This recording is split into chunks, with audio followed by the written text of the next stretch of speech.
Então vamos lá. Olha a besteira que o Donald Trump acabou de fazer. Raul, mas você não é liberal? Exatamente. As medidas que o Trump acabou de aplicar no dia 2 de abril não tem absolutamente nada de liberal. Ah, mas eu vi o influenciador que eu sigo que fala que é liberal defendendo o Donald Trump. Olha, gente, não existe ninguém a favor do liberalismo econômico que defenda tarifa. Tá? Se você viu a pessoa defender tarifa, o que você já sabe a partir de agora? Que ele chupa bola de político. Não tem nada a ver com liberalismo, não tem nada a ver com liberdade econômica, tá? Liberdade de pagar tarifa, isso não existe. Ah, um país que aplica tarifa sobre o outro a gente tem que apoiar? Não existe. Dentro do conceito de liberalismo, não. A liberdade, ela deve ser irrestrita, e isso que fez os Estados Unidos crescer, isso que fez os Estados Unidos se desenvolver. Agora, o que aconteceu? Donald Trump anunciou aí, no dia 2 de abril de 2025, ele falou que não ia anunciar no dia 1, porque iam pensar que era o dia da mentira, April Fools, né? O pacote tarifário chamado de Dia da Libertação, a grande liberdade de impor uma tarifa de 10% sobre produtos brasileiros. E detalhe, 10% sobre produtos do Brasil, porque as alíquotas aplicadas globalmente chegam a 49% em alguns países. 49%, Raul? 49%. Segundo os Estados Unidos, a política visa reciprocidade, retalhando países com barreiras comerciais altas contra os Estados Unidos. Quando você vai olhar do ponto de vista lógico, pode parecer a coisa mais inteligente a ser feita no mundo inteiro. Porque é assim, Raul, quando eu estou vendendo, os meus concorrentes, né, imagina que cada país seja concorrente um do outro e não aliados, vamos pensar nesse cenário, eles estão aplicando uma tarifa de 40% em cima dos meus produtos, e aí eu não consigo competir com os produtos deles dentro do território deles, correto? E aí, quando eu vou vender o produto deles aqui, dentro do meu país, eu tô permitindo eles me venderem com 5%, com 10%, eu tô permitindo eles me venderem sem pagar essas tarifas, né? Então aqui, pra mim, tá tendo uma tarifa alta, pra eles tá tendo uma tarifa nenhuma. O que faz sentido, né? Vamos equalizar esse jogo aqui. Vamos colocar a mesma tarifa pra todo mundo. A grande questão aqui, que isso aqui não considera, é o tipo de produto que os Estados Unidos importa e o tipo de produto que os Estados Unidos exporta. Raul, mas isso importa? Importa e muito. É o seguinte, o que os Estados Unidos compra do Brasil, por exemplo? Estados Unidos compra minério, Estados Unidos compra commodity, de modo geral, carne, soja, né, para alimentar coisa. Compra uma ordem de produtos gigantesca, todos eles comoditizados. A única coisa que a gente exporta, a única indústria forte que o Brasil tem, né, de fato, é a Embraer, que são aeronaves. Fora a aeronave, tudo que a gente exporta para os Estados Unidos são produtos que os americanos utilizam para produzir outros produtos. Então, quando você exporta um produto sem valor agregado, um produto que é simplesmente commodity, como a gente diz, né, grão de café, que a gente exporta esse tipo de coisa, o que os Estados Unidos pega isso? Ele pega o grão de café que a gente faz, tritura e vende cápsula. Ponto. Os Estados Unidos vende cápsula de café somente para os americanos? Não. Ele vende cápsula de café para o Brasil, ele vende cápsula de café para a China, ele vende cápsula de café para o mundo inteiro. Então eu mandei um grão de café, os Estados Unidos gerou um produto final e exportou para outro país. Correto? Quem teve o maior ganho nessa cadeia? Foi o Brasil, que vendeu o produto mais básico. Quando você compra 1 quilo de carne, o preço de 1 quilo de carne, ele é o mesmo que um iPhone, de 1 quilo de iPhone? Óbvio que não, né? Então aonde tá ficando o grosso do dinheiro? Tá ficando nos Estados Unidos. O que o Trump quer? Maior competitividade para a indústria americana, porque a China tá oferecendo produtos mais baratos. Se a China não cobra tarifa para pegar a commodity, industrializar e vender, a indústria chinesa tem um produto final mais barato ou mais caro? Mais barato. Se os Estados Unidos acrescentou 10% de tarifa na hora de comprar os insumos para a indústria pegar minério de ferro, produzir uma chapa de aço, por exemplo, a chapa de aço americana ficou mais barata ou mais cara? Ele aumentou a competitividade do produto americano ou diminuiu? Ah, mas os países podem acabar reduzindo a tributação ali. Indiferente. A competitividade tá acesso à matéria-prima mais barata, mão de obra mais barata. A mão de obra americana já não é a mais barata. Os Estados Unidos ainda tá deportando pessoas que estavam ali legal, que era o que garantia mão de obra barata. Tudo que ele tá fazendo é inflacionário. Deporta a mão de obra barata, né? Então, se eu tinha 1.000 trabalhadores para limpar chão e agora eu tenho 500, limpar chão ficou mais barato ou mais caro? Se eles limpavam 900 casas? Pô, obviamente, é oferta e demanda, gente. A oferta de trabalhadores era maior. Se eu diminuo a oferta de trabalhadores informais ou formais, indiferentes, mas tem gente legal. Não muda nada, o fato de ser legal é ilegal. Ilegal é até mais barato, né? Porque se você não tem documento, eu posso te denunciar pra polícia, eu te pago quanto eu quiser, não é isso? Na prática, não tô falando de ético, não é ético. Vamos esquecer esse detalhe, tá? Vamos falar da prática. O que o Donald Trump tá fazendo, pra qualquer efeito, pra qualquer pessoa do mundo, ele está distorcendo o livre mercado, reduzindo a eficiência econômica dos Estados Unidos, criando crise em vários países do mundo e gerando inflação. Donald Trump está contratando inflação para os Estados Unidos. Agora, dizem as más línguas, né, que o que ele está tentando fazer é desvalorizar o dólar. Ele está tentando chegar numa paridade das importações e exportações. É uma bobagem, né? Uma bobajada, sem sentido, porque a gente tem um déficit na balança comercial. Nossa balança comercial com os Estados Unidos é quase estável. A gente tem um déficit de 300 milhões de dólares. Os Estados Unidos ainda vende mais pra gente. Então, assim, velho, pra você chegar de quilo de carne num carro, velho, pelo amor de Deus, é muita burrice, assim, alguém considerar que isso aqui realmente é equidade, né? Ah, é igual. Como que é igual? Eu tenho que exportar 200 containers lotados pra dar meio container seu. Como é que isso é igual, né? É commodity. Então, isso aqui não faz sentido nenhum. O que vai ter aqui agora direto pra gente, tá? Impacto econômico imediato aqui. O impacto direto no comércio brasileiro aí, ele vai ser limitado, né? Setores como aeronaves, aço e petróleo, que representa boa parte da exportação para os Estados Unidos, 12% do total brasileiro, né? 40 bilhões aí em 2024, não são os principais alvos iniciais. Então ele tá focando no próprio minério. A gente tem uma perda aí de 2 bilhões em exportação, pô, 5% do total, né? Então assim, é minúscula. E o que eles vão enfrentar? Onde que vai ser o problema para eles? Café, celulose e produto manufaturado. Eles vão ter barreiras artificiais aí que foi criado, né? O consumidor americano vai pagar mais caro nesse produto. Ele reduziu a oferta de produto brasileiro no mercado. Ah, mas vão comprar mais produto americano. E os Estados Unidos têm isso aonde, gente? O que ele tá importando porque não tem. Ele não tem como fazer esse produto ficar barato. A competitividade do setor. Os americanos não têm competitividade em colheita de café com a gente. Pô, custo de mão de obra mais caro. A gente tem um solo melhor para isso. Então, é completamente... Cara, que ideia... de jirico, vou ser bem sincero. A não ser que ele tenha um mega plano, né? Ideia de jirico. E aí o que tem ainda? De quebra pra gente. Se esse produto não tá podendo ser exportado, esse percentual aí que ficou aqui, porque não deu saída, vai abaixar o preço pro Brasil. Então, de quebra ainda ajudou o Lula, né? Só que o Lula deveria dar as mãos pro céu, porque pegou o produto alimentício, que é o que tava tendo a pressão inflacionária, e jogou pra baixo, né? Jogou um pouquinho pra baixo. Não vai ter muita diferença, porque eles vão continuar importando, mas jogou um pouquinho pra baixo aqui. Então, acaba que, se eu fosse o Lula, eu fazia uma novena pro Donald Trump aqui, porque ele acabou de ajudar. O dólar enfraqueceu, o dólar amanheceu com a pernada de queda. Você imagina a alegria que o Lula tá hoje. Dólar com a pernada de queda e o preço dos alimentos com a pressão agora para baixar. O agronegócio podendo exportar menos, a pressão para baixar. Então, o que vai acontecer lá? A gente tem uma inflação que pode ficar mais alta, não por causa do Brasil, mas por causa do mundo. Ele tá tarifando o mundo inteiro, todos esses produtos vão deixar de chegar lá. Estados Unidos vai ter um aumento dessa inflação imediata. Estados Unidos estava indo para um corte de juros para crescimento de economia, vai baixar. A China é uma mãe para todo mundo, pegou e falou: ah, Estados Unidos não quer, eu quero. Vem cá, meu filho, daqui. Mãozinha nas costas, todo mundo vai tratar todo mundo bem. Estados Unidos vai desenvolver a inimizade com todo o planeta Terra ao mesmo tempo, enquanto a China tá fazendo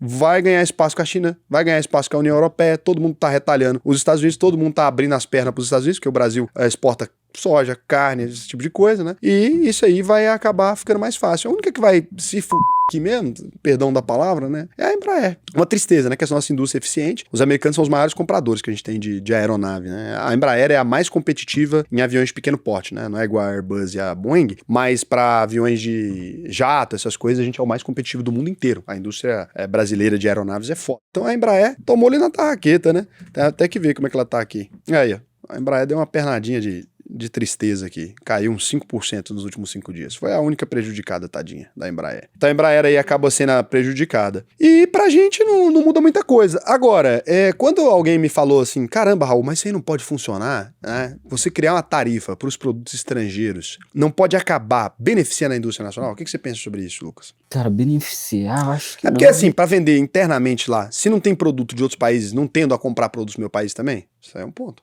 É um ponto. Mas... Sabe que país faz isso? Tem um país grande que faz isso. Muito famoso. Brasil. O Brasil tem uma ideia de que é o seguinte, o Brasil não tinha indústria. E aí o que o Brasil criou? Falou o seguinte, cara, sabe por que a gente não tem indústria? Porque os gringos estão vendendo coisa aqui dentro. Se a gente pegar e cobrar 100% de tributo, é quase isso, tá? 83% no iPhone, por exemplo, produto de PI, valor agregado, sabe o quê? A gente vai acabar desenvolvendo o iPhone interno, né?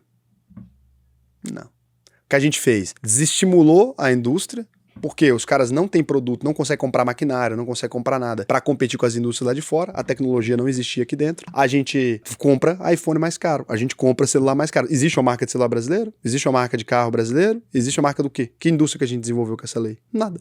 Nenhuma indústria. Absolutamente nada. O Brasil faz isso há anos. O que o Donald Trump está fazendo agora é copiando o que o Brasil faz. O Brasil taxa todo mundo em 30%, 40%. É esse nossa tela. Deu certo? Você tá feliz? com a indústria brasileira, a gigante indústria brasileira com os empregos de alto valor agregado do Brasil. Parabéns pro Donald Trump. Ele copiou a estratégia brasileira de crescimento da economia. Você tem que ser um gênio. Você tem a economia mais livre do mundo, você tem a economia que tá mais crescendo e tal. Aí por causa do medo que você tem da China, que funciona com a economia completamente artificial, que funciona com a mão de obra completamente barata, a gente viu, né? O povo fala, não tem escravidão na mão de obra da China mais, isso é um mito que ficou lá pra trás, não existe. Aí os caras foram construir uma fábrica aqui em Camaçari, trouxe os chineses. Condições de trabalho, ó, mostra a foto aí, belíssimas condições de trabalho do trabalhador chinês. E aí, assim, acreditando na ideia de um país que constrói prédio e derruba prédio, só pra manter a economia girando, os Estados Unidos foi tentar copiar um modelo econômico que tá aí, cara. Parabéns, viu?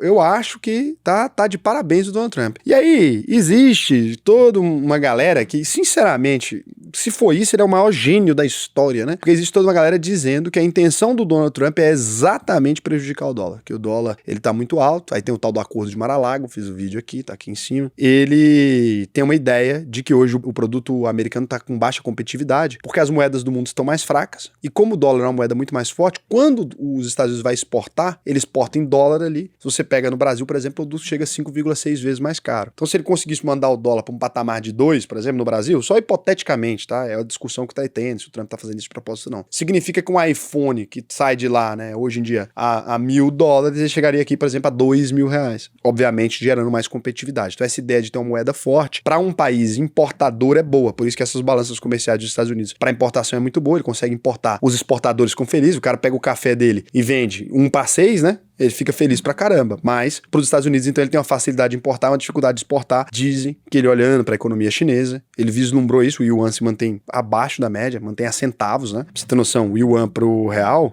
que é a moeda chinesa, ele tá aí 1.000 yuans dá R$770. Você imagina no dólar, né? Se na moeda brasileira é 77 centavos, que é a nossa moeda depois de desvalorizar desse jeito, a China ainda fica, então é isso que ele tá querendo fazer. Não entendo se isso vai funcionar. A nossa tarifa, se você considerar não todos os tributos que tem no Brasil, mas eu sempre gosto de considerar todos os tributos, porque algumas pessoas falaram, Raul, não, mas isso aí, a tarifa do Brasil para os Estados Unidos é de 11%. Só que no Brasil, além dessa tarifa, a gente ainda tem os impostos internos. Então não é 11%. 11% é para entrar. Mas é um tributo muito mais alto. Eu acho que isso aí não vai dar certo. Agora, independente de dar certo ou não, o que dá sempre certo? Você aproveitar. Se o Trump ferrar com a economia americana, vai abrir pra gente o melhor precedente de enviar dinheiro pro exterior da história, não é isso? Se a gente estiver enviando e comprando Estados Unidos barato, é uma coisa que nunca aconteceu. Se der certo a estratégia, se estiver posicionado em dólar também, bom demais. Se der errado a estratégia pra ele, mas der certo pra China, se tá posicionado em ETF chinês, bom demais. Por isso que o bom investidor, ele faz o quê? Independente do cenário, ele se adequa e coloca dinheiro. Na UVP, a gente ensina sobre China, ó,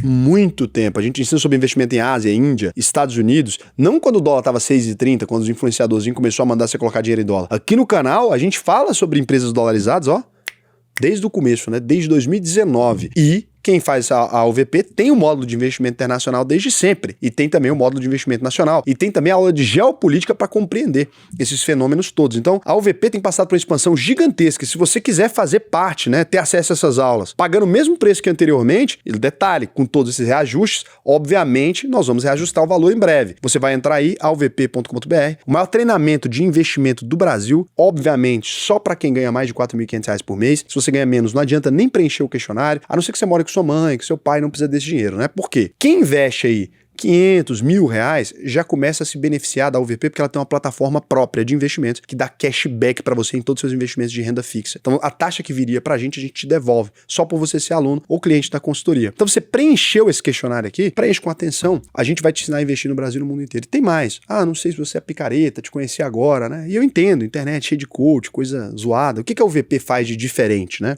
Eu confio 100% em você. Se você fizer o treinamento, concluir até o final e não aprender a investir, eu devolvo 100% do seu dinheiro. Isso você pode pegar esse vídeo aqui, tá gravado isso em todos os meus vídeos, então só ir lá e pegar. Se eu não te devolver, você vai me processar, pronto, não é isso? Processo advogado de defensoria pública, aí você ganha 10 mil na causa, facinho, é danos morais que eu falei que ia devolver e não devolvi. Pode consultar nosso nome no Jus Brasil. Zero. Nunca teve um processo de um cliente falando, olha, é mentira, eles não devolvem o valor, nunca existiu isso na vida, tá? Todos os clientes muito satisfeitos, o cara paga só se quiser e ainda fica satisfeito. Por quê? Você fez as aulas todas, né? Se quiser pedir o dinheiro de volta, você pede. Por que que não pedem? Exatamente que a gente faz a triagem, né? Evita gente desonesta aqui, e porque a pessoa que faz fica extremamente satisfeita. Mais de 50 mil alunos formados, a maior escola de investimentos do Brasil inteiro. Pode preencher o questionário aí, que eu vou te ensinar a investir. É rapidinho, tá? Isso aqui, às vezes você fica meio nervoso pra preencher. Ah, Raul, não sei se eu vou ser aprovado ou não. Cara, se você tiver alinhado com a gente, se você não for doido, essas pessoas que acreditam, que as coisas vão cair do céu, que você vai ficar rico da noite pro dia, tudo isso aqui funciona. Só preencher aqui com calma, né, o questionário, que vai ser um prazer pra mim te dar aula aí, te ensinar a investir. Beleza? Então entra lá e agora eu vou ver se vocês não tiraram nenhuma dúvida aqui. Mas já foi lá? Clica no botão, pausa, depois você volta aqui e faz. Cara, quem não entrar na UVP agora vai se arrepender amargamente. Isso aí foi igual quando a plataforma era aberta, eu falava, quem não criar conta na plataforma vai se arrepender amargamente. Aí o que adiantou?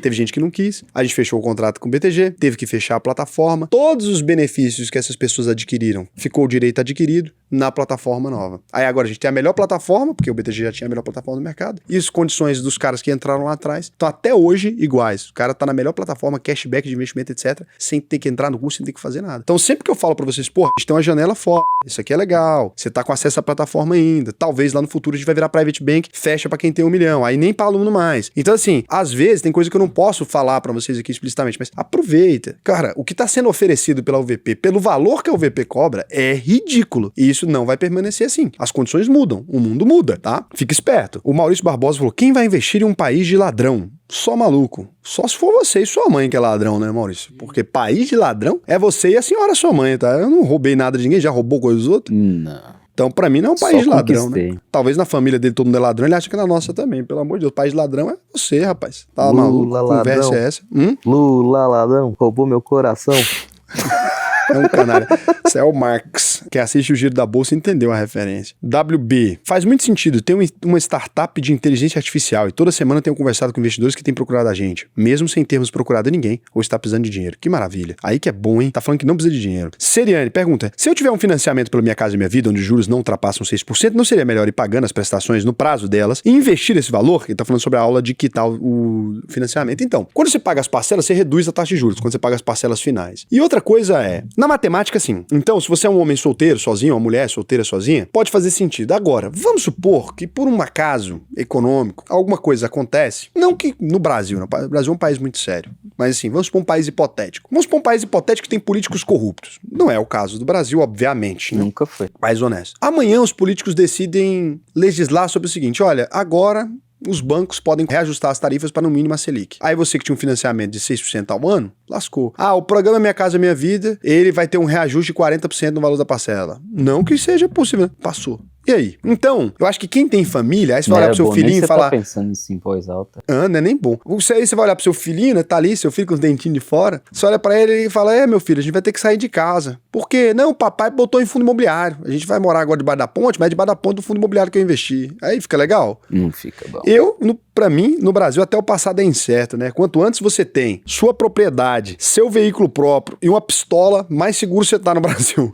Como a gente não pode ter pistola, pelo menos na casa, né? Não legalmente. Mas no Brasil, a segurança mesmo é um imóvel próprio, uma pistola e um quintal pra plantar abóbora. Abóbora? Porque a abóbora nasce rápido. Boa fonte de carboidrato. Pode ser batata também. Batata doce, ela vai crescendo em naco. É bom. É bom também. Você já plantou abóbora? Não. E batata doce? Também não. Eu já. Meu avô tinha um quintalzinho, um lote, plantava com ele. Agora, plantar milho é ruim. A palha do milho, quando ela tá crescendo, ela vai crescer em florzinha assim, só que a folha do milho é meio cortante. Aí você tem que entrar dentro pra poder depois colher o milho, né, quando ele boneca. É pior que pé de acerola que você sai cortando. Você sai cortando tudo a lateral lá, é ruim. Aí você tem que ter uma camisa mais de manga, né, pra poder colher o milho ali. E o milho pinica. Nossa, a piniqueira, aquela casca dele dá uma piniqueira danada. Mas aí também você rala ali e faz uma pamonha boa. Então, vale a pena, saudade né? que eu tenho de fazer pamonha, hein? Um quintalzinho de milho é bom. E o milho cresce rapidinho. Milho você também cresce. Agora, pra quem é do agronegócio, plantar milho dá dinheiro não, vou falar pra você. A soja, nunca deu problema. Sabe que o pessoal do sul fala o soja? O soja? É o soja. O soja é homem pra eles. Agora, como que o soja é homem, eu não sei. Às vezes pra mim, é diferente, né? Pra minha soja sempre foi uma sojinha, né? No sul tudo é diferente. Agora, no sul pão é cacete, né? Beijo pra você.